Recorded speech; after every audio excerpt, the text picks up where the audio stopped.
Good morning. My name is Tom. Welcome to my cabin this week.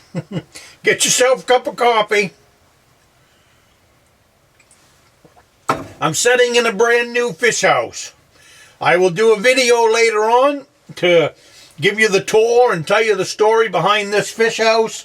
It's been an interesting last 2 weeks here at the cabin.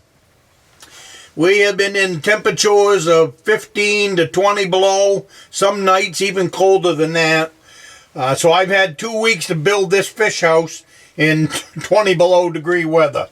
So today I'm sitting in the fish house. But today I'm putting this thing out tomorrow, and like I said, I'm going to do a video later on about this. But today I wanted to do a question and answer video. I don't think I've ever done a question and answer video. But this week in the comments from the last video, there was lots and lots and lots of really good questions. So I brought my tablet out here today, and I'm not gonna answer all of them, but I'm gonna answer a few of them. There's a few that really stuck out, so I want to touch on those, just because one of them it's about heat. My last one was about the wood stove in the cabin and all of that. So I'm going to put my glasses on. I'm going to read you. I won't read the whole comment because it's pretty lengthy. But it came from, the comment came from Whitetail Warrior Deer Camps. Check out his channel if you want more whitetail hunting videos, stuff like that. He's got a great one. But last week's video was about the wood stove and how I let it go out and stuff like that at night. So he says, I have a question for you. Wondering why you let the stove go out at night. I do that at my cabin, and it takes the whole next day to warm it up. So that's the first question I'm going to start with. The reason that I let the wood stove go out at night is because I don't require a lot of heat. I prefer to sleep in the cold. And I've done that my whole life. So it's not like it's anything new. I've slept on the ground in November. I've slept under the pickup in November during deer season. Throw a sleeping bag under the pickup, crawl under there and go to bed and get up in the morning and roll out from under the pickup. That was just, same thing. I've got the moose wagon. You see, there's no heater in that. There is a heater for the morning when you get up. Light the thing, bring the temperature up. But I have a sleep system, no matter where I go, that I'm comfortable. There's nothing fancy. It's layers, just like we learn, should learn anyways, about dressing for the winter, is you dress in layers. Well, the same thing at night when you go to bed. My bed is in layers. Normally I start out, in the cabins I have a mattress, so that's great. I'm not sleeping on the ground. But normally on top of that mattress, I lay down a wool blanket first. Then I put my sheet on. And then on top of that, then you get your 2 sheets. But I'm sleeping on a wool blanket because a wool blanket is just like your wool clothes. Doesn't get much better than that. Then on top of that, my daughter has made me tie blankets. I think they're more made out of like a felt material. But I'll throw in another layer of wool in there. She's made me some tie blankets. And maybe when I'm all said and done, I'm sleeping under 4 or 5 blankets. The tie blankets are 2 thicknesses. And they're super warm. So once I go to bed at night, I'm comfortable. If I stop fixing the fire in my cabin at 8 o'clock at night. 8 o'clock at night is the last stick of wood that will go into the wood stove. And the reason for that is I put the wood in, close the stove, and then go to bed. The cabin will be 90 degrees and I'm already snug as a bug in a rug in the bed. So by closing up the doors and all of that, it's just the cabin gets too warm. It's a small cabin. And the fire's going to go out anyways. That's the type of stove that it is. If you don't fix it, it'll burn itself out in a couple of hours. So I just don't bother fixing it. I go to bed. Like I said, I don't require a lot of heat anyways. And my cabin is small enough it's a small cabin. The cabin is, what is it? It's 15 by 18, the log cabin. Beaver Creek is 8 feet by 12 feet. So in the morning I get up, I turn the stove on, and I get my coffee perking. And then by the time, and that takes 15 minutes. Well, you got to warm the water up, and then I perk it for 15 minutes. So in general, probably about 20 to 25 minutes is how long it takes to make a pot of coffee. So by the time my coffee is ready, the cabin is 60 degrees. So you're talking 20, 25 minutes to bring the temperature up in the cabin. So it's not that long a time. I put on a good shirt. In the cabin, I've always got on a pair of sweatpants. And when I get up in the morning, I put on some wool socks because the floor is cold. But outside of that, I just don't require a lot of heat. And I want it that way. That way, when you go ice fishing or when you go deer hunting in November or December, if you are acclimated to colder temperatures, it's like me building this fish house last week at 15 and 20 below zero every day. If my body was used to 80-degree temperatures at night, 75, 70, and then all day long, 70, 80 degrees, whatever you keep your house at, I'm going to be so cold when I step out in 20 below that I'm not going to be able to accomplish anything. So even at home, we keep our house pretty chilly. I'm thankful I got a wife that's the same way. We keep our home roughly about 60 degrees. I don't need any hotter than that. And the same thing at night. We'll turn everything down in the house so that it's down to 50 degrees when we get up in the morning. Just don't require a lot of heat. The simple fact of that, especially at the cabin or at both cabins. So that'll answer that question. So now I'm going to move on to the next one. The next question that I really kind of got a kick out of is from Fire Snakes 69. What do you think about all the windmills around the state? You don't even want to know what I think about all them windmills. I hate them. I hate them. There's not enough windmills in the world to produce enough electricity for the United States. Lack of common sense.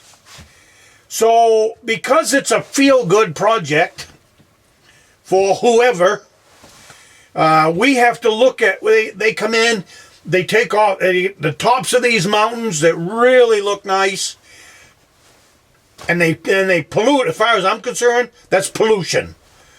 They top off the top of our mountains with these windmills because it's going to feel good for all of the Save the Earth people that really don't know what they're talking about.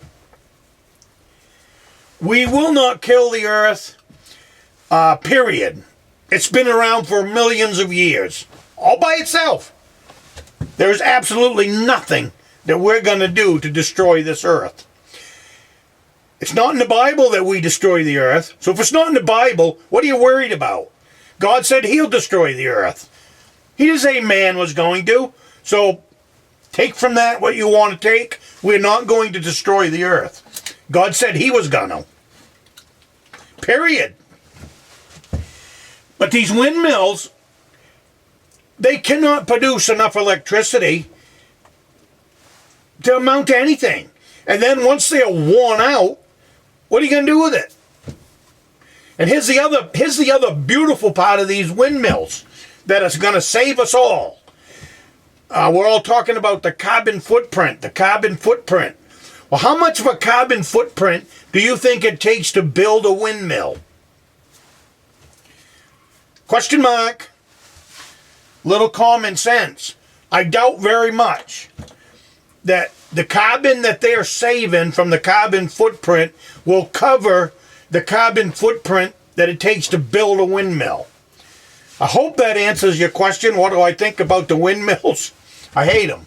I think that's another one of those farces that's been been buffaloed over the people here in the state as well as across the country.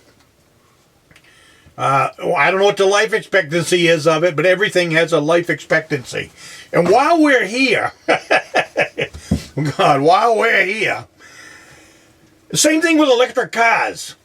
Are you guys completely foolish when it comes to electric automobiles?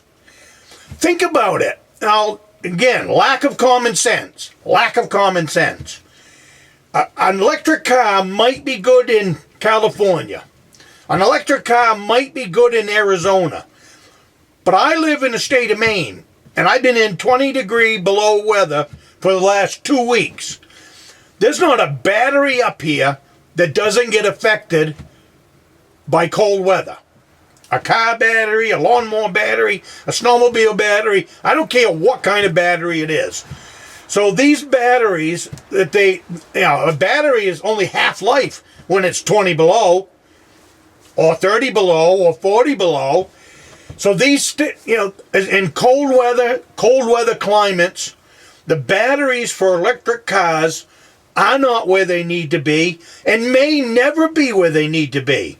So that goes along with those windmills. Oh, it's a really good feel-good thing for people that live in warm climates.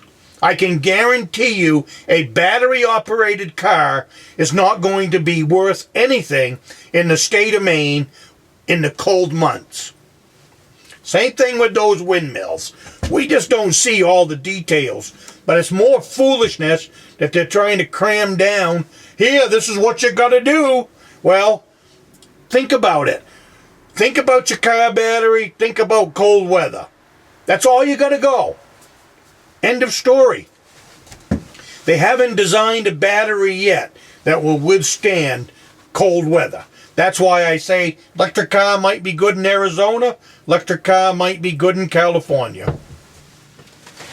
It won't be good in Michigan. It won't be good in Maine. It won't be good in any of the cold weather states. And I could go on and on this subject, so I'm not going to. I'm going to have a cup of coffee, and I'm going to change the question, but I did like that question. Here's another question from Jared's Cabin Life. Another one of them good channels if you want to look him up. He's got videos on building his log cabin. He lives in a small log cabin. And he had a question about his generator, and about whether he heats his cabin with wood. So he had a question about whether I got coffee on my glasses. I spilled my coffee. He had a question about whether he could store his generator indoors during these cold weathers. And it's been cold. This stuff doesn't like to start when it's cold. So his question was, can I store a generator in my cabin without any problems? Well, in my humble opinion, Jared, I'm going to say you can do that with no problems at all. And I'm going to back that up with, other than making sure it doesn't leak fuel and all of that, most people are probably going to say what a terrible idea that is, all that. I'm not one, because I know what it takes to get a small engine to start when it's 20 below zero. They're either going to start or they're not going to start, one of the two. It's either going to start really good or not start at all. So, same thing with chainsaws. I have no problem. Right now there's a generator in my home. Same size as what you're talking about. It's the Champion. I got the Champion one, and I'm pretty sure it's a 2,000 watt. I'm pretty sure it's yours. Same as yours. You said you get, 11 hours on a gallon, something like that. I keep it, it's just inside the door, right beside the wood box, because I know that if I need it, I can take it out on the porch, fire it. It's going to turn right over nice. It's going to start nice. At the cabin, it's nothing for me to have a chainsaw on the floor beside the wood stove. What I do is I put down a layer of newspapers, and then I keep my chainsaw right there beside the wood stove. As far as fumes coming out of the tank of either one, I can't ever imagine that being an issue. It's just, I can't smell it, either one. So, in the cabin, my cabin, like I said earlier, is 14 by, or 15 by 18. I can't smell I have a chainsaw there. I can't smell it. I put a newspaper down, and the reason I keep a newspaper down is because on a chainsaw, as it's warming up next to the wood stove, you've got the oil and stuff from the bar, leftover oil that's in and around the bar, and it's on the bottom of the chainsaw, so that newspaper just kind of collects it all, and then every once in a while I'll toss that newspaper in the wood stove and lay down another one. So as far as my opinion goes, especially when it's 20 below like that, is I would have no problem storing a chainsaw or a generator. If I had to do a snowmobile engine job inside my cabin, I would do it in a heartbeat. That's the way it's done out in the bush. Out in the bush, you don't have a heated garage. You don't have a heated space to go to. So out in the bush, if you've got to do something, you do it inside the cabin.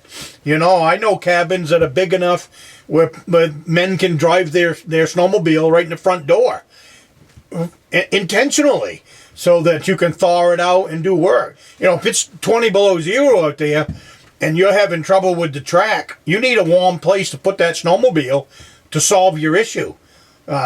So that's how I feel about small engine in your cabin. So I'm sure we'll catch a little flack on that question, Jared, but I haven't had any problems with it at all. So I hope that answers your question, and I'm going to move on to the next one.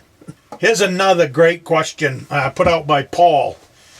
I have a small cabin, 18 by 24, about 70 years old, cabin built on spongy ground, old bog. Seems every year we have to jack it up. Other than moving it, any thoughts on making it a more stable spot? That's a really good question. So thank you, Paul. There's not much you can do with the spongy ground. It's there. But what you can do, we always got an answer. What you can do, now I imagine, it's not in the comments, so I can only imagine that you can drive to it. If you can, in this state, we can buy 24-inch round cement pads. We can also get them there, 18-inch cement pads, I believe. It's either 18 or 19, don't matter. Beaver Creek, I put on 19 because I had to truck them in with a six-wheeler, so they're easier to move, stuff like that. So that's how they ended up being 19-inch. The 24s are pretty heavy. But what you can do, what's happening is, because it's spongy, is everything is sinking. Now, a lot of times stuff will move around, but it will come back. My cabin is sitting on spongy ground also, and believe it or not, in the wintertime when the ground freezes, the cabin rises up about 9 inches. But then in the spring, it settles back down. Now, that cabin is sitting on 24-inch round cement pads. So and they all come down. It's been sitting on those pads for 12 years. I've never touched them. They're just where they was when I put them in 12 years ago. Cabin comes up. In the wintertime, frost goes out of the ground, cabin goes down. But in your case, it sounds like even when it comes down, it's still pretty spongy. It's going to be spongy for the Beaver Creek cabin as well, because I'm over there close to the swamp. It's not good ground. I hunted around. I found the best ground I could, and that's where I built the cabin. But what I'm going to do there, and I've done this in the past, is as those pads sink down into the ground, when you're jacking up that cabin next time, slide in another pad. Leave the other one there, the one that's already down. Leave that one down there. And slide in another pad right on top of it. and if a couple more years or next year it sinks again, leave both of those pads there and slide another one in right on top of it. Now eventually, with any luck, your pads are going to come to rest on something good, and your sponge problem will be over. That's one way to solve it. The other way, they sell concrete posts. Here they're tapered. They're about 8 inches by 8 inches on the top, and then they go down to 16 inches on the bottom, 16 by 16. That way when the frost grabs onto the post and lifts up in the winter, it'll break free of the post, in theory, and not lift the post out of the ground. Those are 4 feet tall. They also sell them, I think, 5 and 6 feet tall, but they're heavy. And then you can dig a hole on each corner of the cabin and drop one of those in the hole. Hopefully you're gonna, after a while, hopefully you'd be digging down and hit some good gravel. If you can hit some good gravel, then that would solve your problem. If you dig down 4 feet or 5 feet with these concrete posts, dig the hole big enough that you can drop a 24-inch round cement pad down in that hole on the very bottom. And then set your concrete post on top of that. Or a pressure-treated post, whatever you got going in your area. I mean, you can they don't sell creosote anymore, but there are things you can do to preserve wood at the same time. If you didn't want to go with a concrete post, you can put in a piece of pressure-treated and just take that pressure-treated and tar it up. Go to the hardware store and get yourself some liquid tar that you put on roofs and paint that post. Or take that post and get yourself some kind of container where you could get yourself a 55-gallon drum and cut the top off and put in 10 or 15 gallons of kerosene and motor oil and stick that post in there and let that post, and leave it right in there. Leave it in there for a month. Let that post suck up that kerosene, suck up that oil, and then that would help preserve a post easily. So, and then set your cabin on that. Those 2 things might solve your problem. But spongy ground is definitely a tough thing to deal with. I jacked and leveled cabins a lot and saw just about everything. And there's other ways of getting around it, but they're big. I've built corner posts before that was 4 feet by 4 feet by 4 feet, all out of concrete, and then set the cabin down on that. Cabins that were moving and all of that. So, but I think that'll help you. So that was a really good question.